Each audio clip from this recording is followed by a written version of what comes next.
నుంచి అప్పటికి నిజాలు బయట పెట్టలేక సతమతం అవుతూ నలిగిపోయాను నేను. ఈ రోజున 2 సంవత్సరాల తర్వాత నేను మస్తాన్ సాయిది ఏంటి అని బయటికి చూపించి పెట్టగలిగాను. ఈ ప్రాసెస్లో నాకు సహాయం చేసిన మీడియా వాళ్ళందరికీ థ్యాంక్స్. అండ్ ఎవరైనా మనసు నొప్పించి ఉంటే క్షమించండి.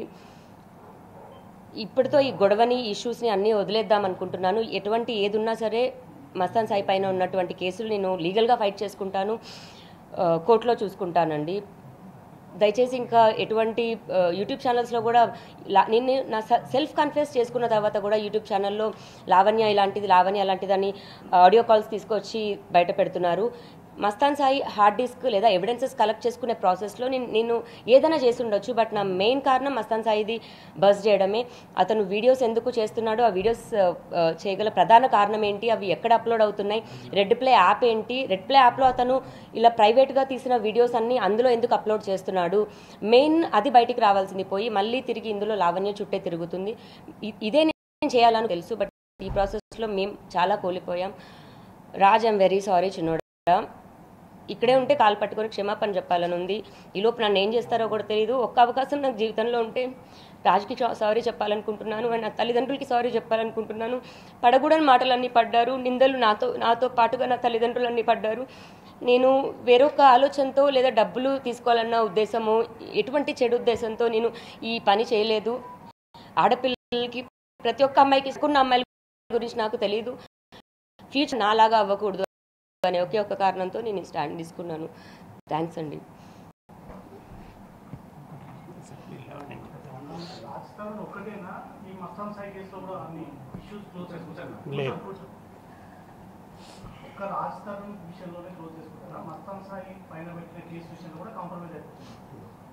Mastan Sai case 376 last year 2023లో అయిందండి.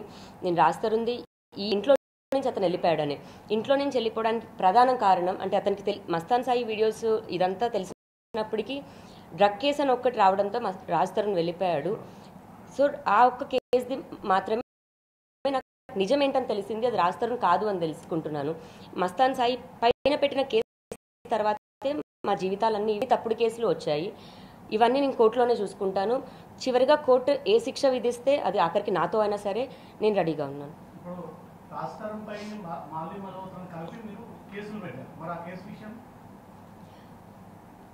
రాజ్ తరుణ్ మల్హోత్రాతో ఉండి నన్ను వదిలేశాడు, దూరం అవుతున్నాడు అన్న మాటలే నేను నమ్మాను అండి. ఎందుకంటే ప్రిజన్లో నేను ఉన్నప్పుడు బయట ఏం జరుగుతుందో నాకు తెలియదు. నేను బయటకు వచ్చేసరికి రాజ్ లేకపోవడంతో, నాకు కొన్ని ఫోటోలు చూపించడంతో, నాకు కొన్ని వీడియోస్ చూపించడంతో అదే సిచ్యువేషన్స్ రియాలిటీలో జరుగుతున్న వాటిని నమ్మేసి ఇంకా రాజ్ రాడు అన్న దాంట్లోని అయ్యాను. బట్ ఇంత జరిగిన తర్వాత రాజు ఉంటాడా, వెనక్కి వస్తాడా, ఇదంతా ఇంకా నేను నా దిరాతకి అండ్ దేవుడికి వదిలేస్తున్నానండి.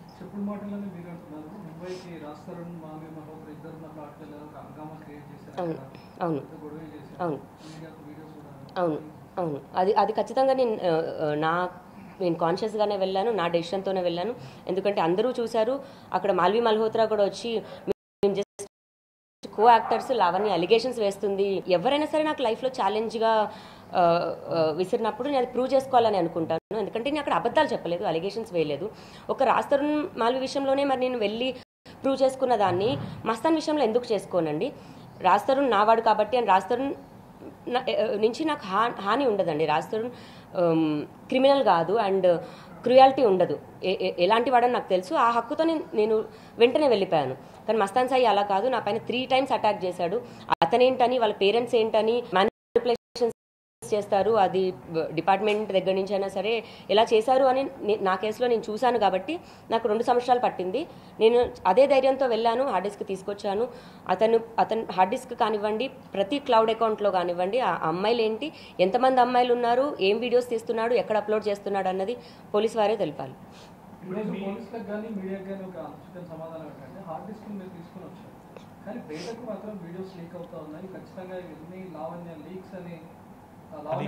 అది లీగల్ ఎక్స్ప్లెనేషన్ అది లీగల్ ఎక్స్ప్లెనేషన్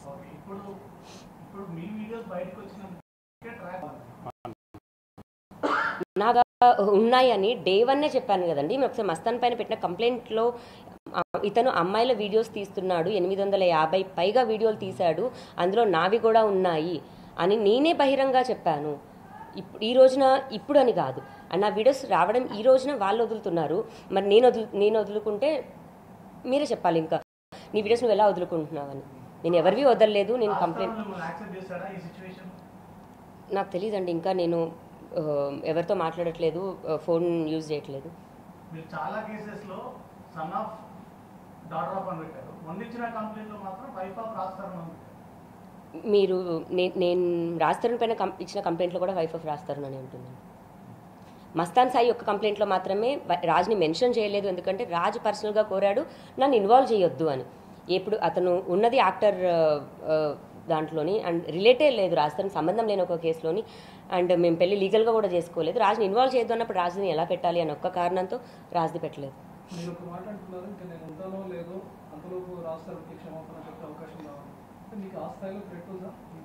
ఖచ్చితంగా అండి. మస్తాన్ సాయి నా పైన చేసిన దాచును, మస్తాన్ సాయితో బాగానే మాట్లాడుతున్నావు కదా, వీడియో కాల్స్తో కూడా బాగానే మాట్లాడుతున్నావు కదా అని. నా పైన ఎంతైతే దాడి జరిగిందో అది నా ఒక్కదానికే తెలుసు. నేను హాస్పిటల్కి వెళ్ళాను, అన్ని వాటిల్లో ఎమ్మెల్సీ కూడా చేయించుకున్నాను. నా ఒంటిపైన దెబ్బలు ఇప్పటికీ క్రూరంగానే ఉన్నాయి. అండ్ అవి కోపంతో కొట్టే దెబ్బలు కాదు, ఒక మనిషిని హతమార్చాలని చేసిన దెబ్బలే. అంటే డబ్బులు అందరికీ ఉంటాయి, ఆ డబ్బులు ఎవరి వాళ్ళ లగ్జరీ లైఫ్నో లేకపోతే వాళ్ళు బెటర్ లైఫ్ని లీడ్ చేయడానికి యూజ్ చేసుకుంటే బాగుంటుంది. అవతలలో అంతం చేయడానికి లేకపోతే అవతలలో కరెక్ట్ మాట్లాడితే తప్పు అని నన్ను చంపేస్తారు అన్నదానికి యూజ్ చేస్తున్నారు. అండ్ చంపేస్తారండి, నాకు తెలుసు.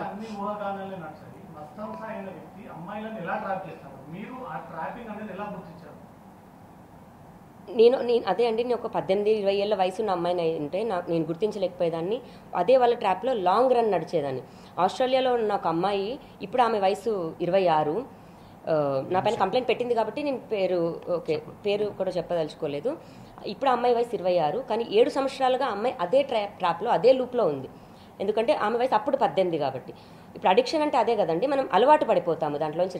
అందులో ఉన్నామని కూడా మనకు తెలియదే అడిక్షన్. 32 years వచ్చేసరికి నా బ్రెయిన్కి నాకు అది అర్థమవుతుంది, దిస్ ఈజ్ నాట్ రైట్, ఇదని ఏం జరుగుతుందని. నేను సెల్ఫ్గా ఇన్వెస్టిగేట్ చేసుకున్నానండి. మీరు అనొచ్చు పోలీసులకు చెప్పొచ్చు అని. 1.5 year బ్యాకే పోలీసు ఇది, బట్ ఇది తెలంగాణ, అది గుంటూరు. నేను గుంటూరులో నేను కేసు పెట్టినప్పుడు 20 మంది అటాక్ వచ్చారు, నువ్వు గుంటూరు ఎలా దాడతావు అని. నేను కేసుకి వెళ్ళగలను, నాకు ఇంత ప్రాణహాని ఉన్నప్పుడు. నేనే సెల్ఫ్గా ఇన్వెస్టిగేట్ చేశాను. ఇతను చేస్తున్న ప్రతి క్రైమ్ యాప్స్తో సహా ఇన్ డీటెయిల్డ్ పెట్టాను. ఇప్పుడు ఇవన్నీ డిజిటల్. ఇప్పుడు వాళ్ళ మమ్మీ డాడీ కానీ ఎవరైనా అనుకోవచ్చు, నేను అందరికీ చెప్తున్నాను, ఇది అంతా డిజిటల్ క్రైమ్ అండి, ఇందులో నుంచి ఎవరూ తప్పించుకోలేరు. అతను చేసిన యాప్ ఇప్పుడు అతను సర్వర్ డౌన్ చేసినప్పటికీ అందులో నుంచి అతను అప్లోడ్ చేసిన ప్రతి వీడియో అతను తప్పించుకోలేడు. వాళ్ళ అమ్మకి ఇది చేయలేదు, అందులో మా కోడలది ఉంటుంది, అతని గర్ల్ ఫ్రెండ్ ఉంటుంది, బహిరంగ వాళ్ళే చెప్తున్నారు. ఆ 2 అమ్మాయిలదే ఉంటే మీరు ఏం చెప్పినా నేను సిద్ధంగా ఉంటాను. నేను నా కళ్ళతో చూసింది 44 మంది అమ్మాయిలు. నేను హార్డ్ డిస్క్ కానివ్వండి, నా దగ్గరున్న నేను చూసిన వాటిలో మాత్రం నగ్నంగా అమ్మాయిలకి తెలియకుండా చేసిన వీడియోలు 15 మంది అమ్మాయిలవి రెడీగా ఇప్పటి వరకు అయితే అయ్యాయి. బట్ 44 మంది అండి, 2500కి పైగా వీడియోలు. ఇది నిజము. అండ్ ఇవంతా డిజిటల్ రికార్డు. ఇప్పటికైనా వాళ్ళ పేరెంట్స్ ఒక దగ్గర ఆపేస్తే బాగుంటుంది. ఈ రోజుకి కూడా గుంటూరులో నా పైన ఇంకా కేసులు పెట్టించడానికి చూస్తున్నారు. అది ఎంతవరకు కరెక్ట్? ఏ పోలీస్ వాళ్ళకైనా నేను అదే చెప్తున్నాను. నా లావణ్య పైన ఏదైనా ఒకటి కంప్లైంట్ వస్తుందంటే నా ఫోన్ నెంబర్ అక్కడే ఉంటుంది. ఒకసారి ఫోన్ చేశాను అడిగితే బాగుంటుంది. ఇంకేదో తప్పుడు కేసు పెట్టించి నన్ను జైలుకి పంపించాలి అని ఒకటే చూస్తున్నారు.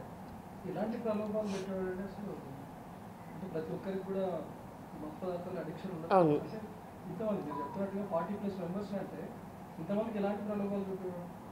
ఇప్పుడు పార్టీకి వెళ్ళినప్పుడు మనందరం పార్టీ దగ్గరే ఉంటుందండి. ఒక సెకండ్ వాళ్ళ దగ్గర లిక్విడ్ ఫామ్ ఉంటుంది, పౌడర్ ఫామ్ ఉంటుంది.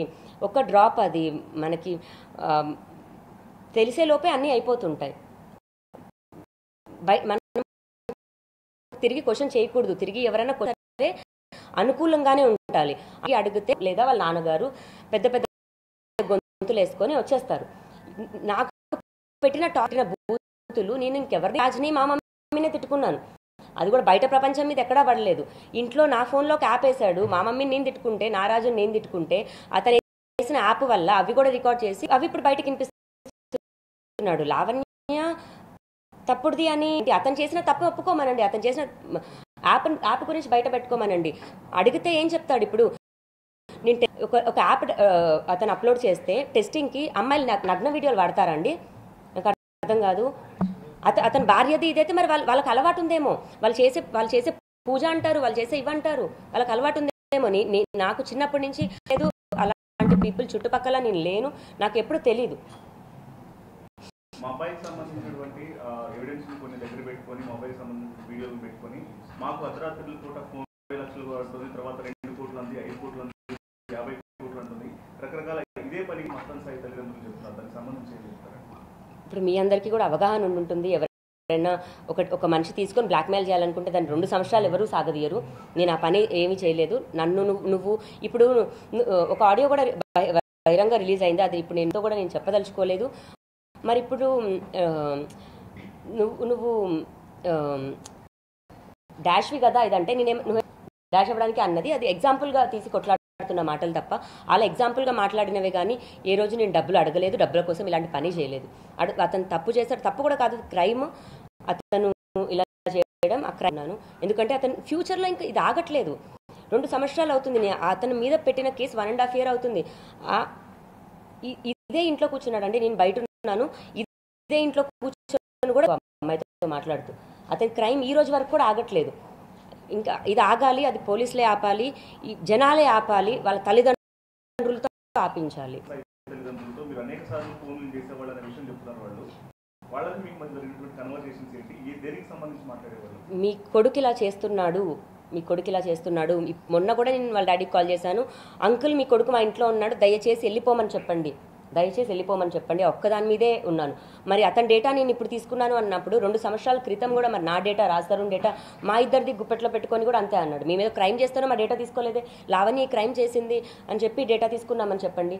అండ్ ఇప్పుడు ఈ ప్రాసెస్లో జరుగుతున్న కాల్స్ తీసుకొచ్చి లావణ్య తప్పుడుది అంటే మెయిన్ మోటివ్ మస్తాన్ సాయి చేసిన వీడియోస్ అని నేను అంటాను. లావణ్య ఇది అని అతన్ని చెప్పమనండి, ప్రూవ్ చేయమనండి.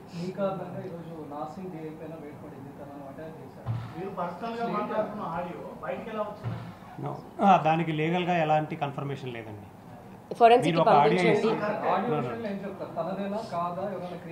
నా అరెస్ట్కి ఇప్పుడు నేను ప్రిజన్ నుంచి బయటకు వచ్చాక నాకు ఇప్పుడు బేసిక్ ఎటువంటి సపోర్ట్ లేదండి. అండ్ రాజ్ని కూడా ఎప్పుడు ఇన్వాల్వ్ చేయలేదు, రాజ్ తరుణ్ కూడా బేసిక్ లాయర్ని కూడా ఎప్పుడు నాకు పెట్టలేదు. ఎగ్జాంపుల్ సో నేను బయటకు వచ్చాక నా ప్రయత్నం నేనే చేసుకోవాలి. సో నిజాలు ఏంటి అని మళ్ళీ నేను మస్తాన్ సాయిని అడిగేదాన్ని. మస్తాన్ సాయి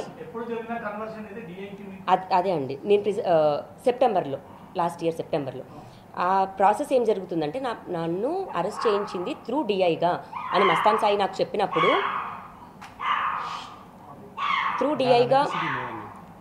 త్రూ డిఐగానే అరెస్ట్ చేయించామని చెప్పినప్పుడు వీడియో కాల్లో నాకు మస్తాన్ ఉన్నాడు. నేను కాల్ చేస్తున్నాను, ఆఫీసర్తో నేను మాట్లాడుతున్నాను, ఆయన నాకు కలిసి చెప్తాను అన్న ఒక మాటకి మీరు కలిసి చెప్తా అన్నారు కదండి ఏంటి అని అడిగితే ఆయన నేను ఇప్పుడు బయట ఉన్నాను, పార్టీలో ఉన్నాను అని అన్నప్పుడు నేను అది నిజం నాకు రావాలి. ఇప్పుడు నేను అతనితో పర్సనల్గా మాట్లాడుకున్న ఒక కాల్ అయితే మస్తాన్ సాయిని వీడియోలో పెట్టుకొని మాట్లాడాల్సిన అవసరం లేదండి. ఇప్పుడు అతను వాళ్ళ డాడీ మేము పోలీసులకి డబ్బులు ఇచ్చాము, ఇతనికి అంత ఇచ్చాము, ఛార్జ్షీట్ మార్పించుకుంటున్నాము అని అతని దాంట్లో అతను చెప్పుకున్నప్పుడు నేను తప్పించుకోవడానికి నేను ఒకటి చెప్పుకోకూడదా? నేను ఒక్కదాన్ని ఆడుతున్నాను, ఆడదాన్ని, 10 మంది ఉన్నారు దీని చుట్టూ. నేను ఆ కోణంలో చెప్పుకున్న ఒక దాంట్లోనే అది కూడా మస్తాన్ సాయి ఎదురుగా ఉన్నాడు, అప్పుడే మాట్లాడిన కాల్ని దాన్ని కూడా తప్పుగా తీసుకొచ్చారు. అది కూడా నేను ప్రూవ్ చేసుకోగలను, ఎందుకంటే ఎదురుగా కాల్లో ఫుల్ కాల్ అదే హార్డ్ డిస్క్లో ఉంది. దాన్నే పోలీసులు కూడా బయటకు వదిలితే బాగుంటుంది. అందులో మస్తాన్ సాయితో వీడియో కాల్లో ఉన్నాను నేను, పోలీస్ ఆఫీసర్తో కాదు. వీడియోలో ఉన్నటువంటి యువతలు ఎవరైతే ఉన్నారో వాళ్ళకి సంబంధించి మీరు వాళ్ళతో టచ్లోకి వెళ్ళారా? కొన్ని అభియోగాలు కూడా వస్తున్నాయి, మాకు ఎటువంటి ఇబ్బంది లేదు, మమ్మల్ని అనవసరంగా ఇబ్బందులు గురి చేస్తుందని చెప్పని వేరే వాళ్ళ నుంచి ఆడియో కాల్స్ కూడా వాళ్ళు లీక్ చేసినటువంటి సందర్భం కూడా ఉంది. మిగతా బాధ్యతతో కూడా వాళ్ళు మాట్లాడారా? వాళ్ళ రెస్పాన్స్ ఎట్లా ఉంది, ఏమనిపించింది? ఇప్పుడు అక్కడ మీరే అన్నారు ఇప్పుడు మిగతా బాధితులని, మరి అదే మస్తాన్ సాయి ఓన్లీ ఒక అమ్మాయి 2 అమ్మాయిలు అని మీరు అంటున్నారు. మరి అందులో ఉన్న వైఫ్ వాళ్ళ గర్ల్ ఫ్రెండ్ ఇదే అయితే మరి మిగతా బాధితులు ఉన్నట్టే కదండి. మరి ఆ బాధితుల్ని బయటికి రమ్మనండి, బయటకు వచ్చి చెప్పమనండి, నేను కూడా ప్రూవ్ చేసుకుంటాను. వాళ్ళే నాకు ఫోన్ చేసి ఆ వీడియోలు డిలీట్ చేయాలి లావణ్య, ప్లీజ్ ఆ డిలీట్ చేసేదానికి నువ్వు హెల్ప్ చేయి, ఎందుకంటే వాడు ఎంత సైకోనో మాకు తెలుసు. అండ్ చాలామంది అమ్మాయిలు వీడి దాడి తట్టుకోలేకే ఫారెన్కి వెళ్ళిపోయారు. ఒక 4 అమ్మాయిలు ఫారెన్లోనే ఉన్నారు. వాళ్ళ ఎవరి పేర్లు నేను చెప్పదలుచుకోలేదు. నేను ఏ శిక్షకైనా సరే నేను రెడీగా ఉన్నాను. అదంతా డిజిటల్ ఎవిడెన్స్ అండి. అతను ఎన్ని సంవత్సరాల నుంచి వీడియోలు తీస్తున్నాడు, రోజుకి ఎన్ని తీస్తాడు, ఒక మనిషి ఒక మెమొరీగా పెట్టుకోవాలి, ఒక అమ్మాయిది గుర్తుగా పెట్టుకోవాలి. కొన్ని తన పర్సనల్ అన్నా 1 or 2 ఉంటాయి. 200, 300 వేసి సంఖ్యలో చెయ్యడు. నెలకు అతను దాదాపుగా ఒక 500 వీడియోల వరకు చేస్తుంటాడు ఒక్క అమ్మాయివి. మళ్ళీ ఏ అమ్మాయికి ఆ అమ్మాయితో మాట్లాడుతున్నాడు అని కూడా తెలియదు. అంత చేస్తున్నాడు అంటే కారణం ఎందుకు చేస్తున్నాడు అనేది మీకే తెలియాలి. మీరు లావణ్య గురించి కాకుండా మస్తాన్ సాయి వీడియోలు ఎందుకు చేస్తున్నాడు దయచేసి ఒక క్వశ్చన్ అడిగితే ఆ రోజు లావణ్యది ఏం లేదు అని అర్థమవుతుంది.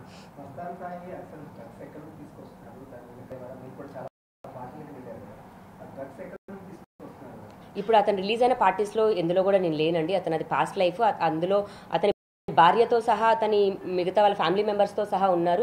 మస్తాన్ సాయి కూడా నేనే అలవాటు చేశానని చెప్తున్నారు. అవన్నీ 2014 నుంచి ఉన్న వీడియోస్. 2014 నుంచి వాళ్ళు డ్రగ్స్ చేస్తున్నారు. మొన్నటికి మొన్న 150-130 గ్రామ్స్ ఎంతో తీసుకొచ్చి మా ఇంట్లోనే పెట్టాలి అని చాలా ఆడియోస్ వచ్చాయి. మా ఇంట్లో ఎలా పెట్టాలి, ఎలా ఇరికించాలి అని. అంటే జస్ట్ బికాజ్ నేను బయటకు వచ్చి కేసు చేశాను అన్న దాంట్లోని డ్రగ్స్ అన్ని మా ఇంట్లో పెట్టాలి అని ప్లాన్ చేశారు. ఆ బస్ డీటెయిల్తో సహా పోలీస్ వారి దగ్గర ఉన్నాయి. ఆ రోజు డ్రగ్స్ వచ్చాయి. హైదరాబాద్కి కూడా డ్రగ్స్ వచ్చాయి. 137 గ్రాములు డ్రగ్స్ వచ్చాయి హైదరాబాద్కి.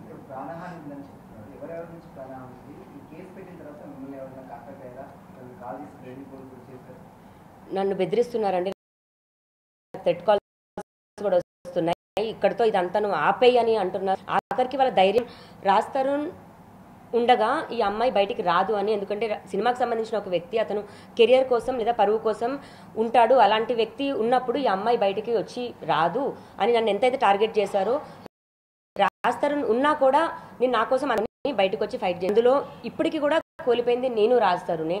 ఎంత ఇదైపోయామో ఈ రోజు కూడా జరిగి మొత్తం ఇప్పటికీ కూడా రాజు వర్క్ చేసుకోకుండా ఇదయింది. దయచేసి ఇంకా లావణ్య రాస్తారు ఇది పక్కన పెట్టేసి వీడియోస్ అతను ఎందుకు తీస్తున్నాడు, డ్రగ్స్ ఎందుకు తీస్తున్నాడు, అంత మొత్తంలో అంత క్వాంటిటీ డ్రగ్స్ ఎందుకు తేవాల్సి వస్తుంది అన్నది బయటికి రావాలండి. ఇప్పుడు 4 గ్రామ్స్ ఉన్న డ్రగ్స్ దొరికిన లావణ్య కేసుని అమ్మాయిని జైలుకి పంపించారు. మాది 35 గ్రాముల డ్రగ్స్ నన్ను యూజర్గా వేశారు అని అంటున్నారు. లేకపోతే అక్కడ పోలీసులకు డబ్బులు ఇచ్చి చేపిస్తున్నారా, వాళ్ళు ఏ విధంగా చేస్తున్నారని వాళ్ళు మాత్రం తప్పించుకుంటారు. 4 గ్రాములు మరి లావణ్య ఎక్కడ కొనింది, నేను ఎక్కడ కొన్నాను, లావణ్య మరి 4 గ్రాములు ఏం చేసింది, నేను ఎక్కడ అమ్మాను, మరి నా కస్టమర్స్ ఎవరు, ఇవి ఏమీ ఉండవండి. ఏ సాక్ష్యాలు ఉండవు. నేను ఆ పని చేయలేదు. కానీ నేను శిక్ష అనుభవించి వచ్చాను జైల్లో.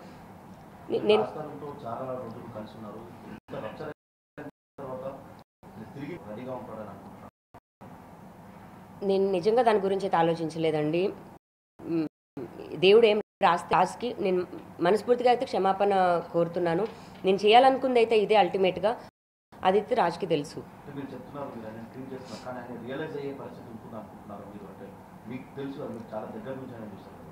ఖచ్చితంగా అండి. అతని మనస్తత్వం నాకు తెలుసు. ఈరోజు కాదేమో ఒక సంవత్సరం పట్టవచ్చు, 10 సంవత్సరాలు అన్నదైతే మంచిగా ఆలోచన వస్తే ఎప్పటికైనా. 1 minute ఒక 1 బయట ఇవ్వాలి. 1 minute ఇక్కడ